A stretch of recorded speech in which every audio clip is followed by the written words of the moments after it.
Alors pour bien commencer, on va faire une nouvelle de Stephen King, Celui qui garde le verre.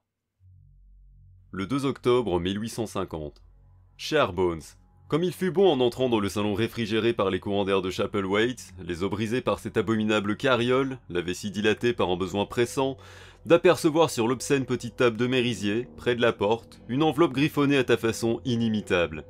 Crois bien que je m'employais à déchiffrer ta lettre dès que mon corps soulagé m'en laissa le répit. Je suis heureux d'apprendre que tu as remis de cette fièvre miasmatique qui a longtemps rongé tes poumons. Encore et toujours, Bones, mon ami qui lui aussi a frôlé le royaume des morts, je te supplie de prendre grand soin de toi-même.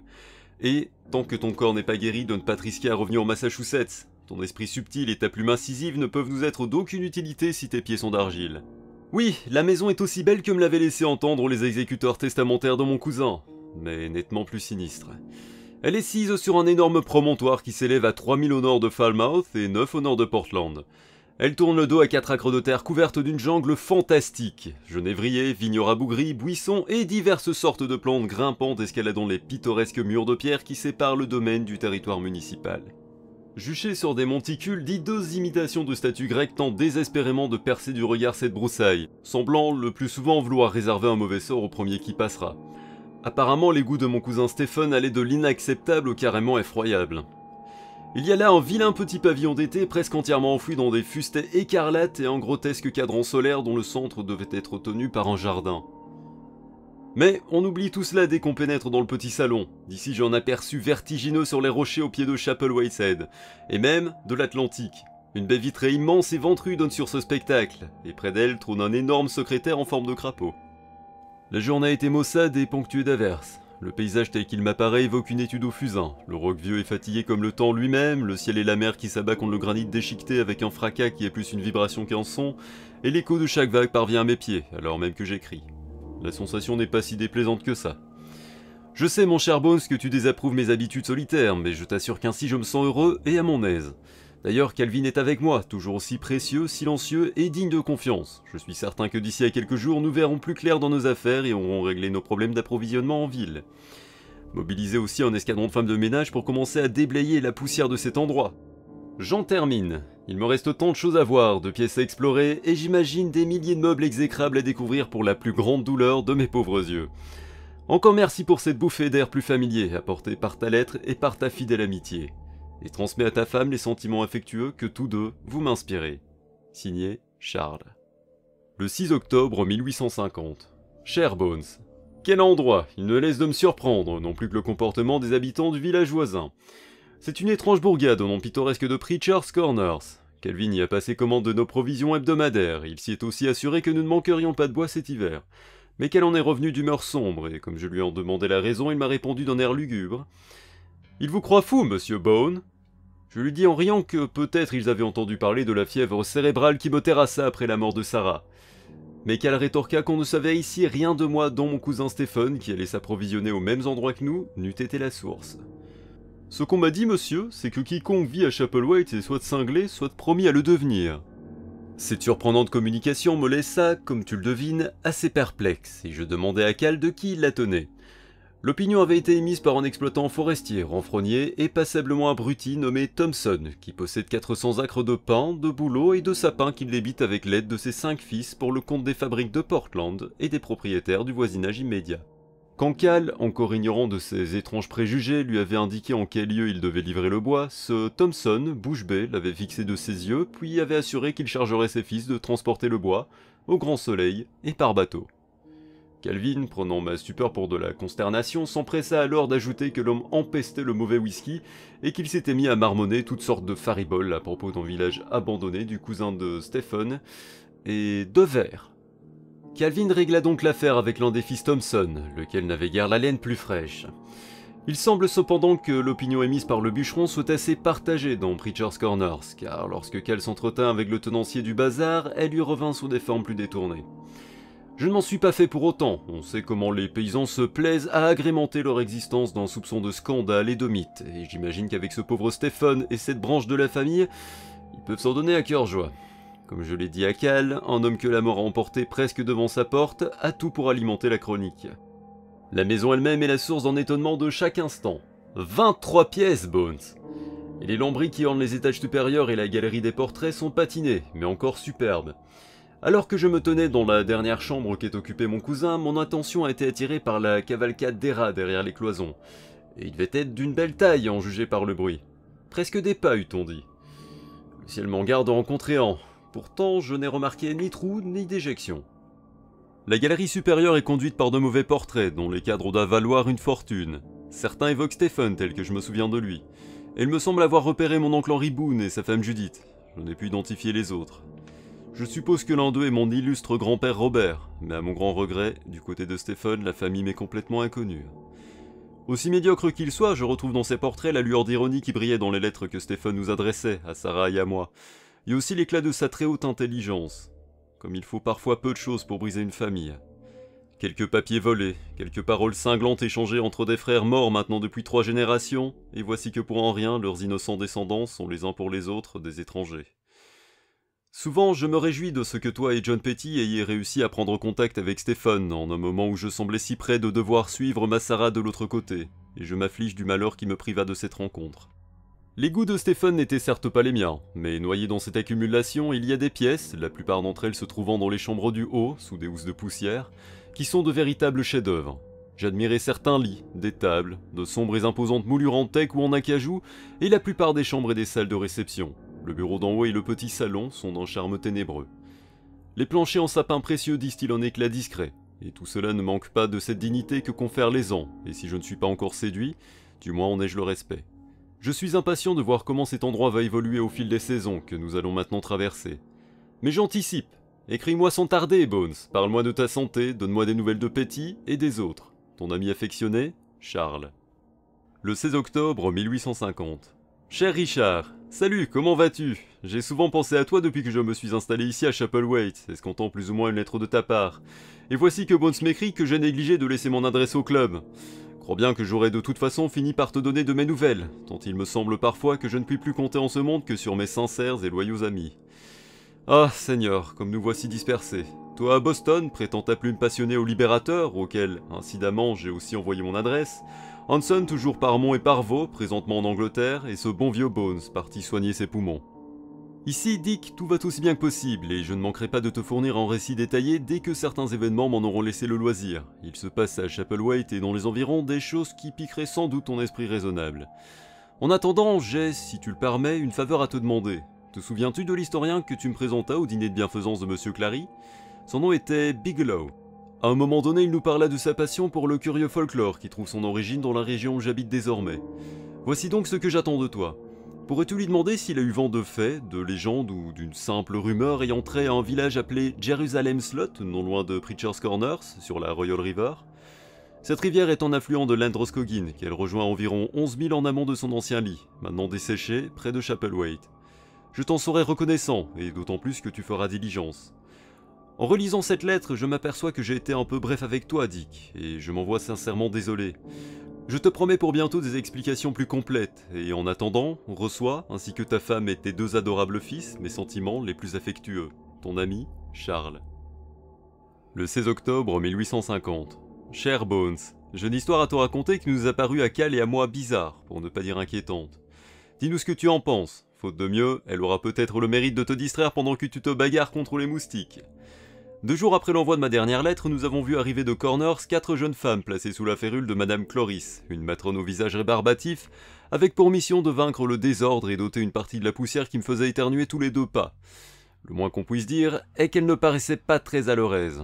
D'ailleurs, l'une de ces demoiselles, occupée à épousseter le salon d'en haut, ne put retenir un cri en me voyant entrer. Comme j'en demandais la raison à Madame Cloris, elle me fit face et me lança avec un air farouche. « Elle n'aime pas la maison, monsieur, et moi non plus, car cette maison a toujours été un mauvais endroit. » J'en restais bouche bée, tandis que, se radoucissant, elle poursuivait. Je ne veux pas dire que Stephen Boone n'était pas un monsieur bien, au contraire. Je venais lui faire son ménage tous les seconds mardis du mois, comme je l'ai fait pour son père, monsieur Randolph Boone, jusqu'à ce que lui et sa femme nous quittent en 1816. Monsieur Stephen était un bien brave homme, et sûr que vous aussi, monsieur, si vous voulez me le permettre, car j'ai mon franc-parler. Mais c'est un mauvais endroit. Aucun Boone n'y a jamais été heureux depuis que votre grand-père et son frère Philippe se sont disputés à propos de choses volées en 1789. Eh bien, il y a des gens qui en ont de la mémoire. Madame Cloris poursuivit. Cette maison a été marquée par le malheur depuis qu'on en a posé la première pierre. Du sang en a rougi le sol, il y a eu des disparitions et des accidents. Comme tu le sais peut-être, Bones, mon oncle Randolph a eu sa part de responsabilité dans l'accident qui coûta la vie à sa fille Marcella, tombée dans l'escalier qui mène à la cave. De remords, il se suicida. Stephen me rapporta le fait dans une lettre qu'il écrivit en la triste occasion de l'anniversaire du drame. J'en ai passé des heures ici, et je ne suis ni sourde, ni aveugle. J'ai entendu des bruits affreux dans les murs, monsieur. Des coups sourds et des craquements. Et même une fois, une étrange plainte qui faisait penser à un ricanement. Ça m'a glacé les sangs. Cet endroit est maudit, monsieur. Elle en resta là, de peur peut-être d'en avoir déjà trop dit.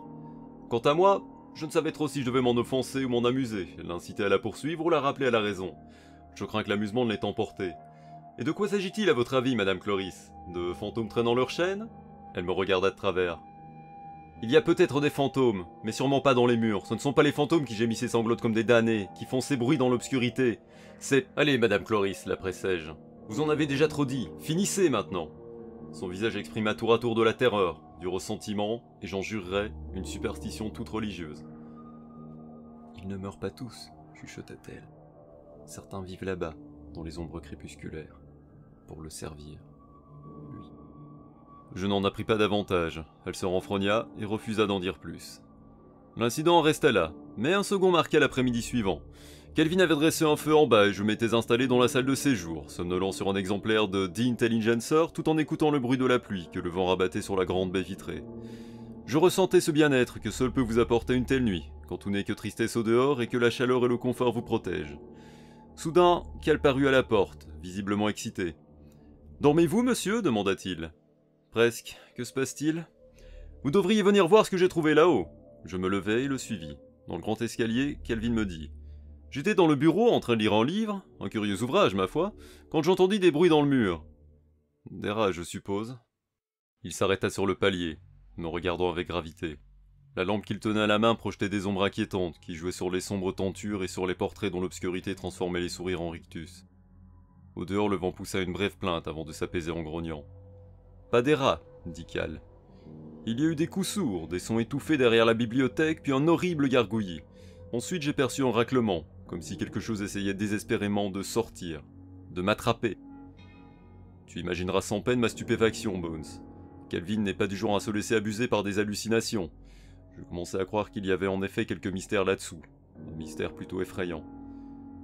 Et puis, demandai-je.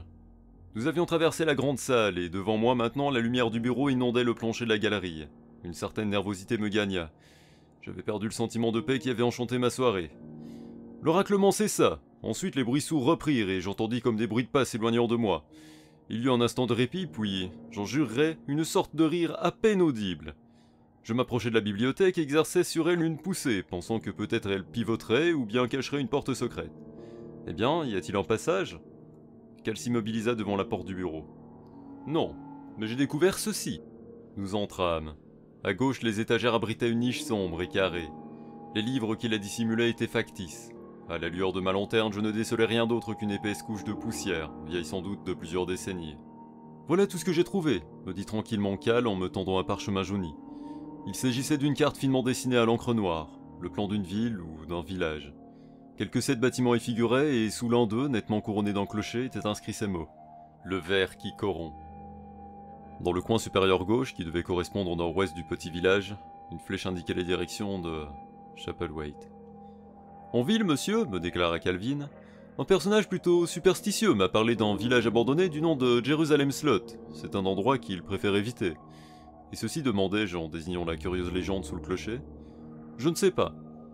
L'image d'une Madame Cloris inébranlable, malgré sa frayeur, me traversa l'esprit. Le ver, marmonnai-je. Cela vous dit quelque chose, monsieur Boone ?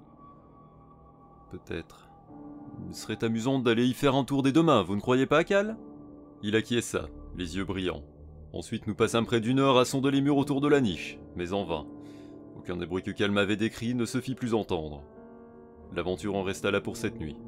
Le matin suivant, Calvin et moi partîmes pour notre excursion à travers bois. La pluie avait cessé, mais le ciel demeurait sombre.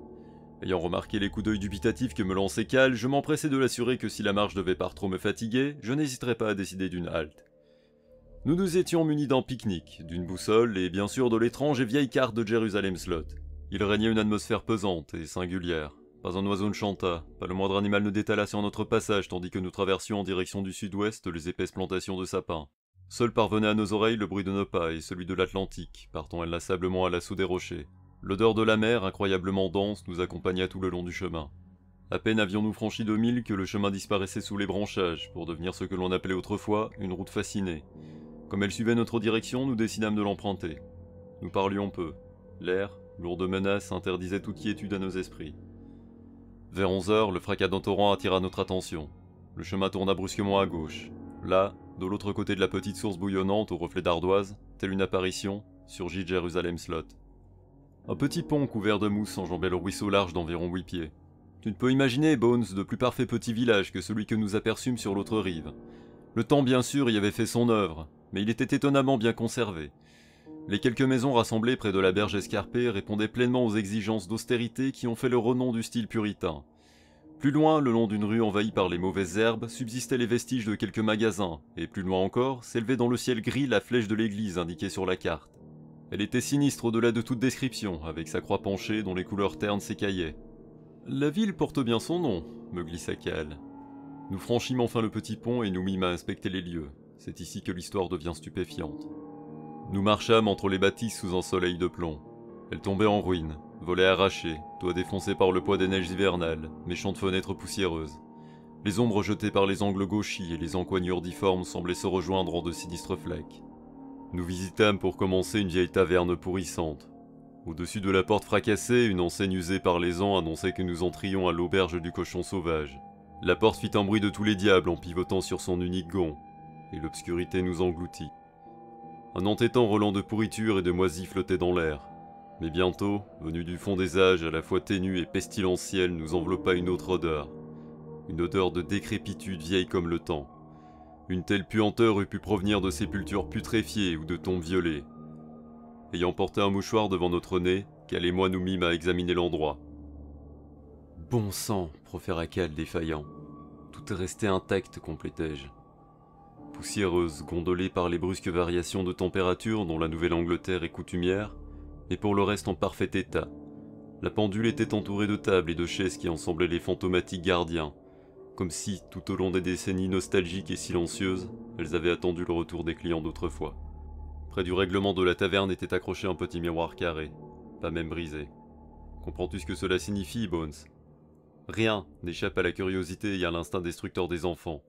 Il n'existe pas de maison hantée dont les vitres soient intactes, quelque effrayante puisse être la réputation de ces abominables locataires. Pas le moindre ténébreux cimetière dont une tombe au moins n'ait été malmenée par de jeunes voyous. Il doit bien se trouver à Preacher's Corners que 2000 à peine séparent de Jerusalem Slot une bande de vauriens.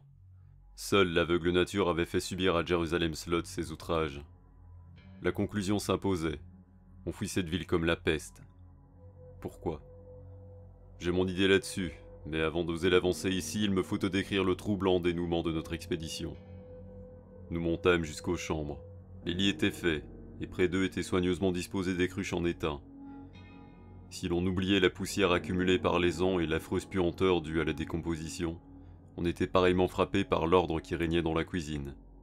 « Qu'en pensez-vous, Cal ?» lui demandai-je alors que nous venions de retrouver la lumière incertaine du jour. « Tout cela ne me dit rien de bon, monsieur Boone, » me répondit-il à sa manière indolente. « Mais nous n'en saurons plus qu'en continuant. » Nous jetâmes un coup d'œil sur les autres commerces. Il y avait une auberge où les sacs de cuir encore pendus à des crochets rouillés tombaient en poussière. Une épicerie, un entrepôt où le chêne et le pain étaient encore empilés, et une forge. Alors que nous marchions en direction de l'église et du centre du village, nous fîmes halte pour visiter 2 maisons. Elles aussi relevaient du plus pur style puritain, recelant 1000 trésors pour lesquels un collectionneur tuerait père et mère, toutes 2 abandonnées et envahies par la même odeur de pourriture. Nous ne rencontrâmes âme qui vive, pas un insecte, pas un oiseau, pas même une toile d'araignée tissée au coin d'une fenêtre. De la poussière, rien que de la poussière. Nous atteignîmes enfin l'église. Elle se dressait devant nous, sinistre, inhospitalière, glacée. La lumière du dehors se heurtait à ses vitres obscures. Tout caractère sacré l'avait déserté depuis longtemps. Nous gravîmes les marches et je posai la main sur la grande poignée de fer. Kelvin et moi échangeâmes un regard grave. J'ouvris le portail. Quand pour la dernière fois avait-on touché cette porte? Je suis persuadé que ma main était la première à l'effleurer depuis 50 ans, ou peut-être plus. Les gonds, perclus de rouille gémirent comme je poussais le battant. La puanteur qui flottait sur toute la ville était ici presque palpable. Cal réprima un hoquet puis agita involontairement la tête, en quête d'un peu d'air pur. « Monsieur, êtes-vous sûr que... » « Tout va bien, l'assurai-je tranquillement. Mais je ne me sentais pas si serein, Mons, pas plus que maintenant. Je crois, comme Moïse, comme Jéroboam et notre cher Anson, quand il est en veine de philosophie, qu'il existe des lieux spirituellement malfaisants, où les transparences de l'espace se troublent et deviennent opaques. L'église est de ces endroits, j'en jurerais. Nous traversâmes un long vestibule, où l'on pouvait voir des porte-manteaux poussiéreux et des missels empilés sur des étagères. Ici et là, dans cette pièce aveugle, des niches abritaient des lampes à huile. Rien de bien remarquable, en somme. Pensais jusqu'au moment où Calvin, par son exclamation, m'eut signalé quelque chose qui m'avait échappé. C'était une obscénité. Je me contenterai de donner de ce tableau richement encadré la description suivante.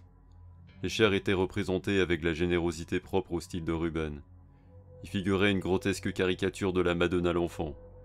L'arrière-plan exhibait d'étranges créatures rampantes, à demi enveloppées dans les ténèbres. « Seigneur, murmurai-je. Ici vous l'évoquerez en vain, m'assura Calvin. Et il me sembla que ces paroles restaient suspendues dans l'air. Je poussai la porte ouvrant sur l'église elle-même, où les exhalaisons devenaient proprement méphitiques. Dans la lumière vacillante de l'après-midi, les bancs montaient à l'assaut de l'autel, pareils à des fantômes. Une haute chaire en bois de chêne les dominait. Étouffant un sanglot, Calvin, ce fervent protestant, se signa, et je l'imitai. Nous venions en effet de découvrir une croix immense et magnifiquement ouvrée. Mais elle avait été retournée, signe caractéristique du culte de Satan. Du calme, entendit proférer, du calme, Calvin. Mais jamais semblable peur ne m'avait étreint.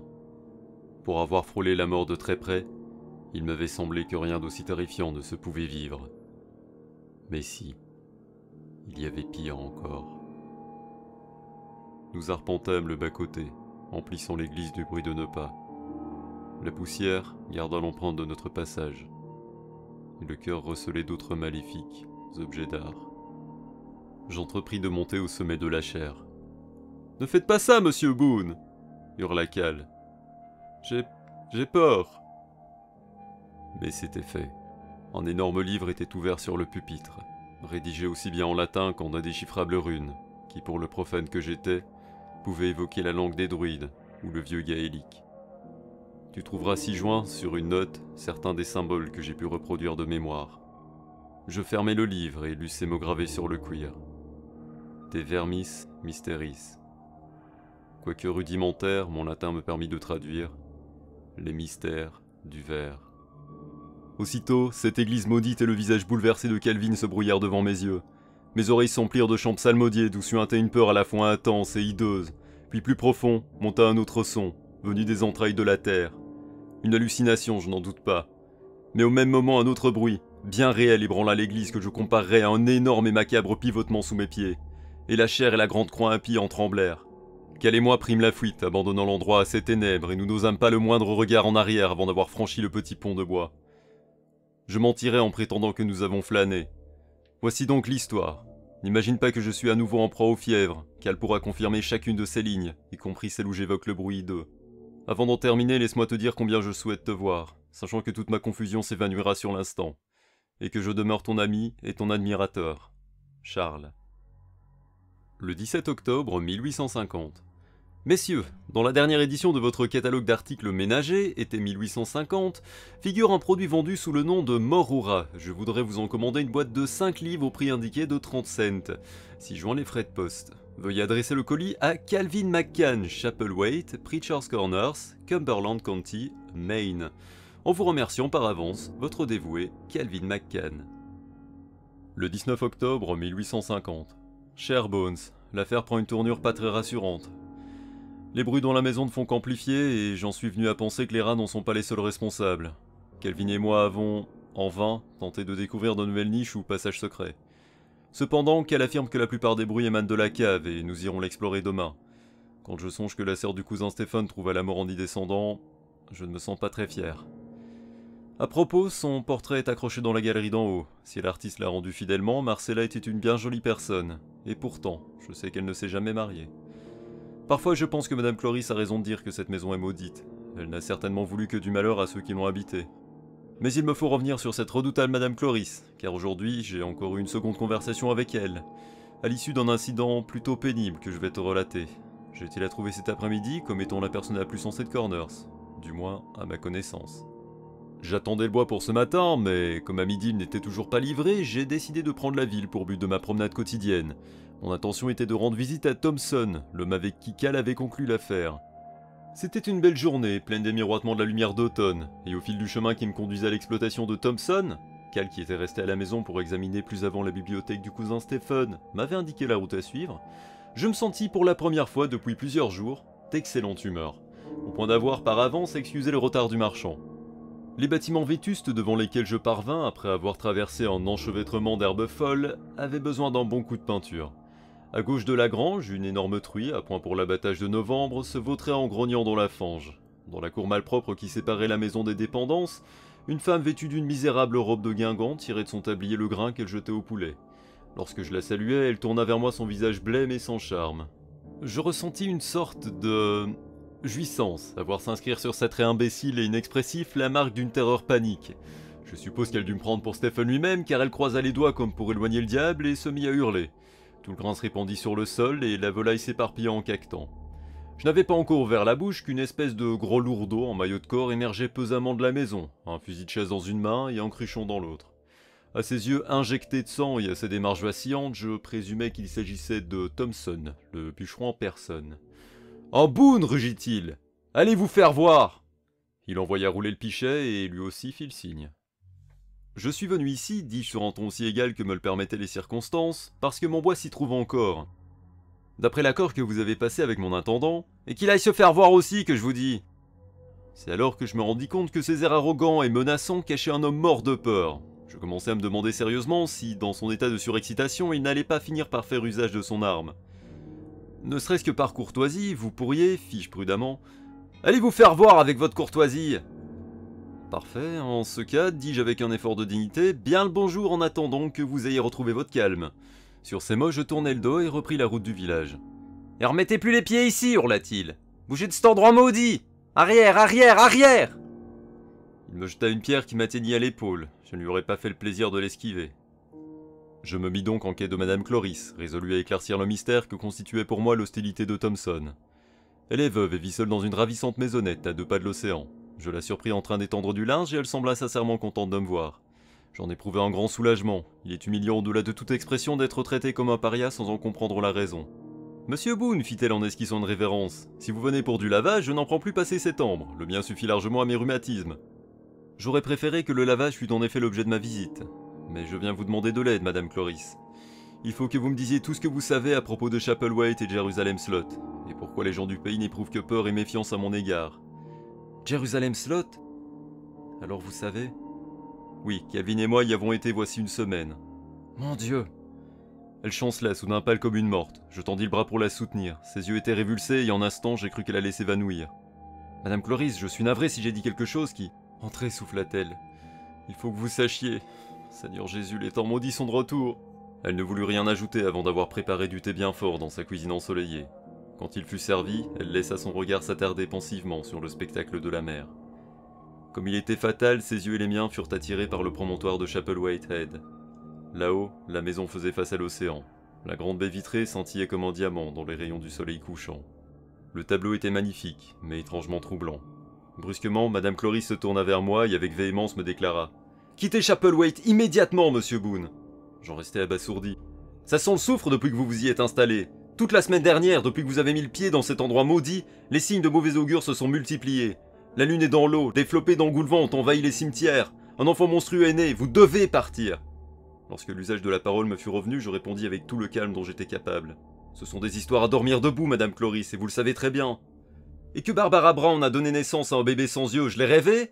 Ou que Clifton Brockett a découvert dans les bois près de Chapelwaite une longue trace large de 5 pieds où tout est devenu blanc, blanc et desséché? Et vous qui avez été à Jerusalem Slot, affirmeriez-vous que rien n'y vit plus ?» Je ne pus protester.